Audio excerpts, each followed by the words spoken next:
if you have any questions, I'm open to them now. Where will you have this, in Madeira? Yes, in Madeira. Sorry? Free city. But it's different, definitely.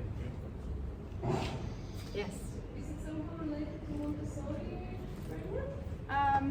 No, I think, okay, this is,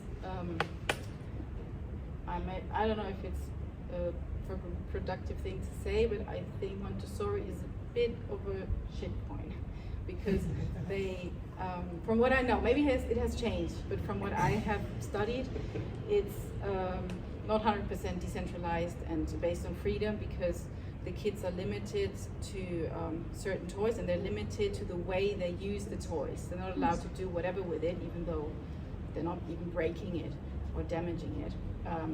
And I've read that the Montessori teachers go around and say, no, that's not what it's there for. And if they have to say it like 3 times, they take the toy away from the child. And that's why I'm not, the base is freedom and decentralization in our case. Can you tell a little bit about your own background? Are you a teacher? No, I have been studying education and I have 2 kids who've never gone to school or nursery. 7 or 6, almost 7 and 3 years old. So I do have a lot of experience and, hands-on. I've spent 6.5 years as a full-time mom and learning by doing. But we won't have like the requirements for people to work at a place to be are not going to be background as teacher, because teachers very often think they have to teach something and this way. We want people who respect and honor the foundations, freedom, let the kid choose what to do, be there to help when the child asks for help, be there to answer questions when the child asks the questions, and interfere as little as possible. So no, I'm not a teacher, and No, it's yeah. not a No, I know. criticism. Yeah. It's just my interest that Yeah. you spiked me. I know. You're this one here. Yes. I have a question. How do you approach teaching subjects that are potentially not interesting for a child, because the child might not know that it's actually useful, and yet if it's a topic that is actually critical and worth to learn at a certain point? Yeah, so that would be kind of interfering in the child's right of self-determination, because if you said to me, I think you should learn this, if you speak to an adult saying you should learn this or you should learn that, or this is not necessary, I wouldn't focus time on that. I don't know if you would do that to an adult, but we're going to treat kids as an equal. They have the same rights, different roles, but the same rights. And you don't really know what's important to that child's life, because everybody is different, everybody has different interests, and the interests change. And when a child is very focused and like almost obsessed in something, they will learn it if they need it for their life and if there's an interest. So I don't know if you was thinking of something specific. Well, I remember learning math at Yeah. some point in school, Yeah. which I disliked. Mhm. But then, actually, I did learn how useful it is, and Yeah. there are some concepts that are actually fascinating, and I learned it just because I needed it. So actually, That's it your confirms answer. what you're saying. Although I would probably be better at them or learn them faster if I would precisely or better understand how useful they can be. So there was, in my case at school, there was lacking this inspirational part where I could actually understand how useful it is, where I will be able to use it. So it's probably ahead for you. Yeah, it's as you say, at some point you'll need it in life. And I have this funny story because I was inspired by a book I read. It's called Summerhill School, and it's been running for over 100 years. And this is all based on freedom and decentralization. That was back in, I don't know, 1930s or something. There was this boy who was just knitting. It's a boarding school where kids they have all the subjects, they offer all the subjects, but kids are free to choose which classes to attend. There's no grades, no testing, And this boy, for the whole time he spent at summer school, he was just knitting every day. So he left the school without knowing how to read or write. And then later on in life, he went on to create his own business, to doing clothes and all sorts. And then he learned how to read and write and calculate, because he said, okay, now if I want to run a business, I need to know how to do this. Until then it wasn't necessary for him. And this wouldn't happen in this time of age, because there's just, reading and writing and the screen and everywhere. But it's just an example of you learn something when you need it or when you're interested in something. Like the kids at school, they learn a little bit of everything, but then they forget most of it. And if they had the time to really just focus on what they need and what they're interested in, they have so much more knowledge, and it just creates a really good problem solver, critical thinker, if you do it that way. But you said it yourself. You were there was probably a teacher that inspired you. Or rather, real life problems. So. But I think, like, I'm a little bit older, and I've had my whole career, and I had all kinds of interesting things. And people sometimes tell me, "Oh, you should be a teacher." I said, "No, I can't be a teacher." But I'm so excited of what I've learned, and I can bring in certain subjects to. I had a niece, for instance, real short, that had to learn process management, and she was so bored with it. And I said, "But it's really interesting." And I started to take real life subjects, and I talked for about an hour, and she says, "Wow." And it's not, that I was so good, but it's a matter of getting a teacher that inspires you, and then all of a sudden a world goes open for the kid. Yeah, And that is what missing in this school system Sure. today. but if nowadays with technology, if we have a child that is showing interest in coding or something specific, philosophy or something, then we go in the internet or I ring up Troy in Canada and say, can you do an hour here and here, and see if the child connects. It'll just blow away. Or there are lectures online with Definitely. the best And lecturers in the world. I think I believe in this. I really do. Yeah, it's a really good point. It's important that the teacher doesn't sit there and say, okay, we're going to open the books now, we're going to read these pages. It doesn't If work. the person is passionate about what they do, amazing. Get rid of them. No, amazing, because then he can inspire Yeah. the kids more and come up with ideas how to learn things in a more interesting way. Yeah. But It's inspiring also Yeah. for the teacher, Mhm. because he sees that he gets a connection, Yeah, Yeah. for sure. and it must be so much rewarding. I had teachers that I thought I had an hour of this or that. yeah. We have did you mention Pablo?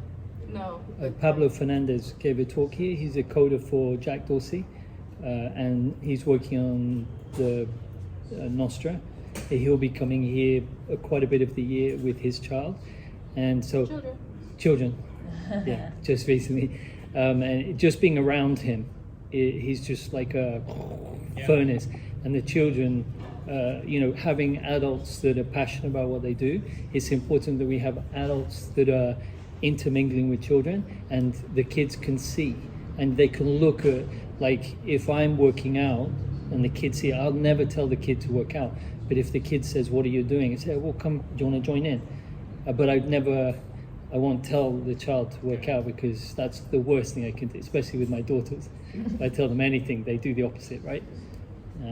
Yeah, the most important thing is just that no matter how passionate the person is, that they, keep the principles up, that they don't impose anything just because they think it's worth teaching or worth knowing. But that's what my dad did too. He was hammering, and I said, "What are you doing?"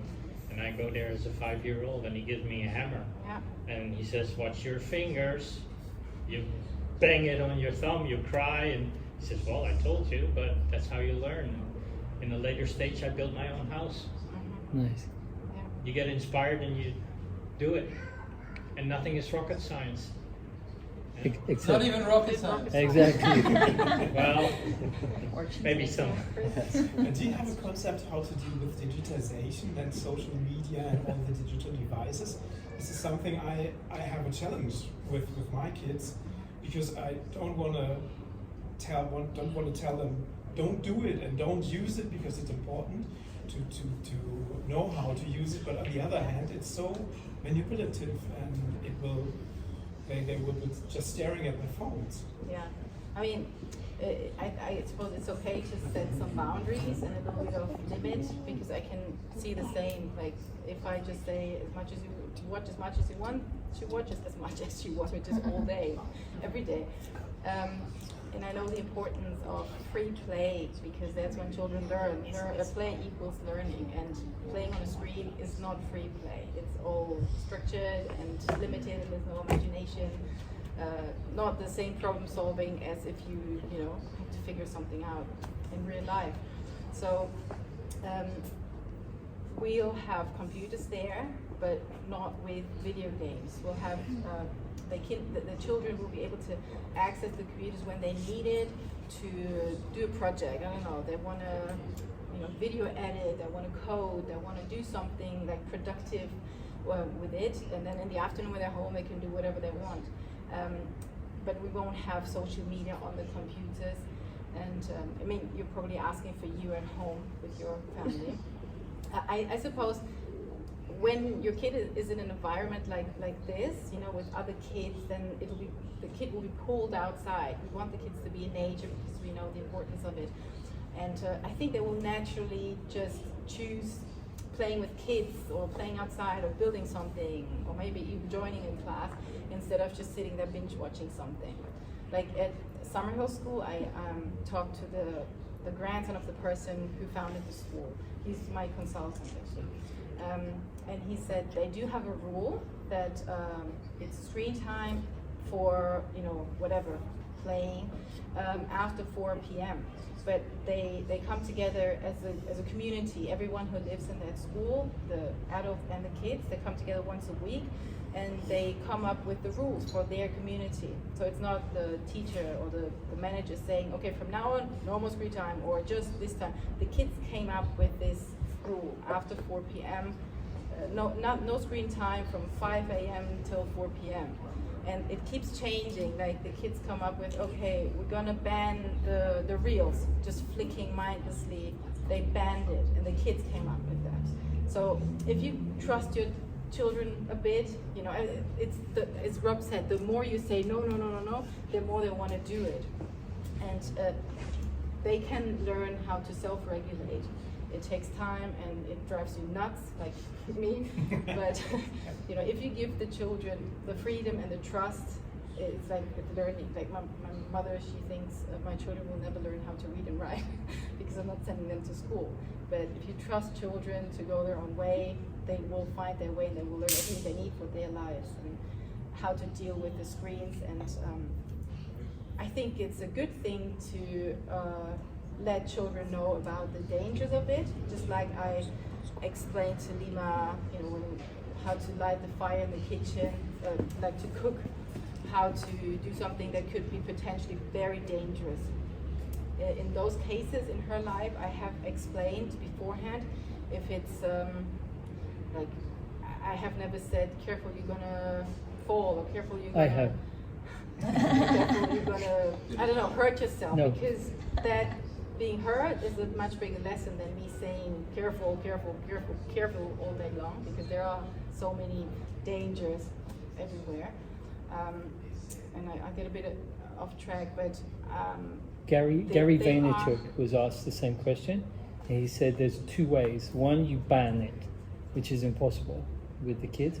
The second one is you build so much self-esteem in the child, which is done by a non-doing. But you don't shape a kid by going, you're the best, because the kid will think, why does he keep saying that? I must not be the best. That's how the mind works. But if you love them and build a really strong connection of love, they will know they are loved, and they won't go getting addicted by trying to find connection through social media. So it's almost like the addiction is a side effect of the disconnect that happens from childhood.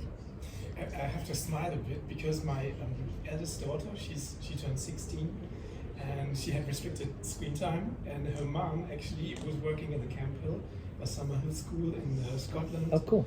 Some 20 years ago, and she has all that same mentality with her education. And now Anna we told her when she's 16 she can do whatever she wants with her phone. And once she was 16, she sent me that screenshot of having everything installed, and from everything we said, oh, don't do it. But okay, it might take a while. I will tell you in 2 years how it turned out. Yeah. If the base is strong, like you've let them problem solve and critically think, then they will at some point figure out this is BS. They're just trying to manipulate me. You know, the intelligence will be there. As you say, in the end, it's the foundation. You need a strong foundation, Exactly. a good, trustful foundation, and then it will sort itself out. I have 2 questions. Yeah. First, do you already have a team of people who are working with you? How is the structure? Volunteer or paid Yeah, employees? no, it's going to be paid. I am working on building this foundation, so the team, and then I'm going to train them so the foundation, of this is strong. I have a few people like Pablo Fernandez will be there teaching coding for those who want coding.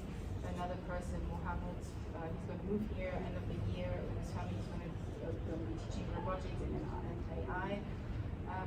I have I'm in touch with a woman who's a tutor.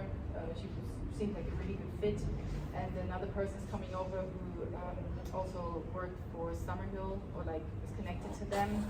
I don't know. I haven't met her yet in person, but yeah, I'm building the team right now. You had a question?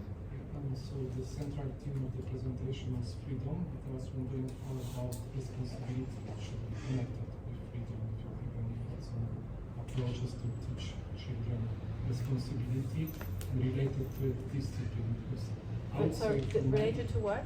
sorry? Related to what? Responsibility related Discipline. which is Discipline? somehow related. If you don't do it, then you may face consequences of not doing something. If you're not disciplined, then you may not have freedom to do something. So basically around responsibility, thoughts around the responsibility and discipline. Because from examples I've seen around me, not by myself, but friends with children and so on, I've seen that example which you said that parents were limited freedom, were like pushing the child to also be a doctor, also be an engineer. And those children were quite brilliant at math and everything, but as soon as they became adult, they went to another university and they had freedom to pretty much rebel against what their parents were forcing them to. But I also see another example of children getting a lot of freedom and then becoming very much like dependent on their parents, like the parents are sort of all over them and like giving them a lot of freedom, but the children like cannot play alone. The parents need to constantly devote their time to children, play with them all the time, and the children also, I know some examples, really becoming like naughty, spoiled. And it seems to me that they're given a lot of freedom, they are allowed to do everything, and this lack of discipline, lack of responsibilities. I wonder how to balance that. Yeah. I mean, Thoughts about it. Because from my feeling, it is that like ultimate freedom without responsibility is not good, or like too much attention that may spoil a child. I would say that there may be some that can be some sort of just balance. yeah. I mean, too much attention and always like entertaining the child is not giving the child freedom. That's the opposite, because you're making them dependent on you entertaining them. So it's not decentralized and it's not freedom. We do like to foster connection, and when they ask me to play with them, sometimes I do, sometimes I don't. What's important is that it's fun for all of us.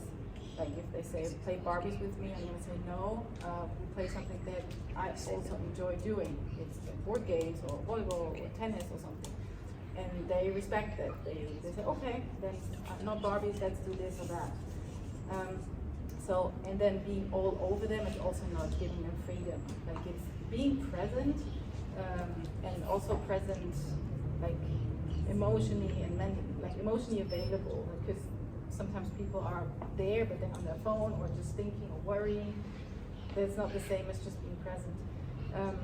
So the freedom is letting them do what they want to do, setting your own boundaries, and that automatically, naturally creates responsibility because they are responsible for the actions they do, for the things they play, for the things they learn, for the things they break, and discipline. Also, I think everything comes from within. If you're really into something, then there's discipline. You don't have to call it that, but it's just what you do when you love something. And I believe you might also be disciplined by you did it wrong, now there's a consequence. That is not a natural consequence, that's a punishment. Unless it's like, I don't know, she's hitting me and so what would be like, the consequence would be me holding her hands or me walking away. And not as a punishment, but as just, I don't want to be hit, okay? I don't know if that's a good example, but every day in a child's life, there are consequences, and they are aware of it. They're not stupid, you know. They know that if they do this, if I don't know, she hits her, she cries, she knows that it hurts. So there's the consequences that she is sad. It's not me having to go at her. I go to her to hold her, so she sees, okay, I've gone too far. She apologizes. She goes and attends to her. But it's more about being a good example. If you're a responsible person, your child will be a responsible person. If you want your child to be disciplined, you see where you can be disciplined in your life. But you don't need discipline if you it, enjoy something. No, but if you do something just to teach your child, for me that's already molding and interfering. You're doing something to guide the child in a certain direction, and for me that's not freedom, decentralization.